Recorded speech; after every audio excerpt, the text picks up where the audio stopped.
இல்லாமல் செய்வது யார்?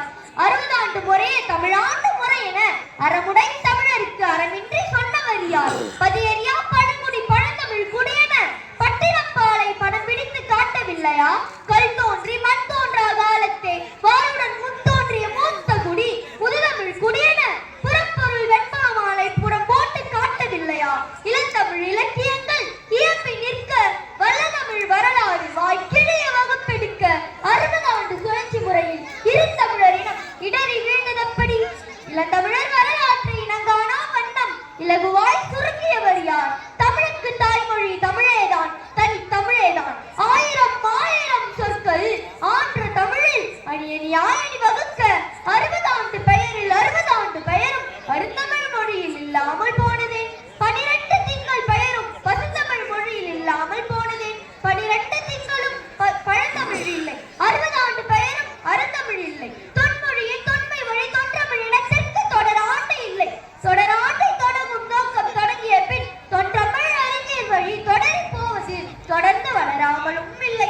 தொடராண்டை தொடங்கும் தொடர்முறை செயற்களும் தொடர்ந்து செயல்படாமலும் இல்லை.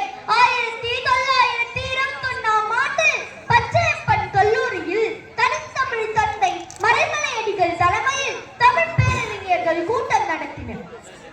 பேராசிரியர் நமச்சிவாயம்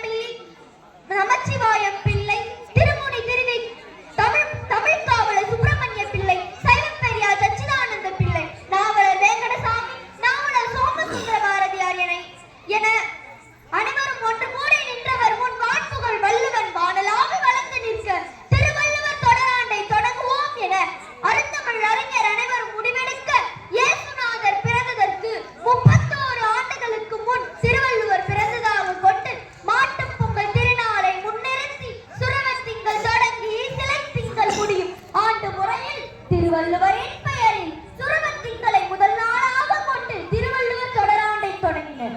ஆண்டு தமிழர் ஆண்டாக அதை கொண்டனர். திருவள்ளுவரின் தொடர் ஆண்டு முறை தமிழரின் ஆண்டு முறை என அன்றை தமிழக அரசையும் ஏற்க வைத்தனர். அதை நடைமுறைப்படுத்தாமல் விட்டது யார்? அன்றும் அதை தடுத்தது யார்? இன்றும் அதை தடுப்பது யார்? வினா எழுப்பாமல் விடைதான் கிடைத்திடுமா? வீண் தமிழருக்கு விடுதலை தான் கிடைத்திடுமா?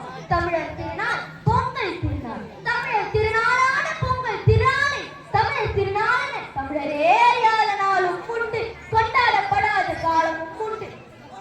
பொங்கல் திருவிழாவை தமிழர் விழாவாக கொண்டாடப்பட வேண்டும் என்றார் பேராசிரியர் நமச்சிவாயம் பிள்ளை. 1935ஆம் ஆண்டில் திருச்சியில் பசுமலை சோமசுந்தர பாரதியார் தலைமையில் அனைத்து தமிழர் மாநாடு நடத்தினர். இதில் சிறுவி கல்யாண சுந்தரம் இன்னும் பிற தமிழறிஞர்கள் கலந்து கொண்டனர்.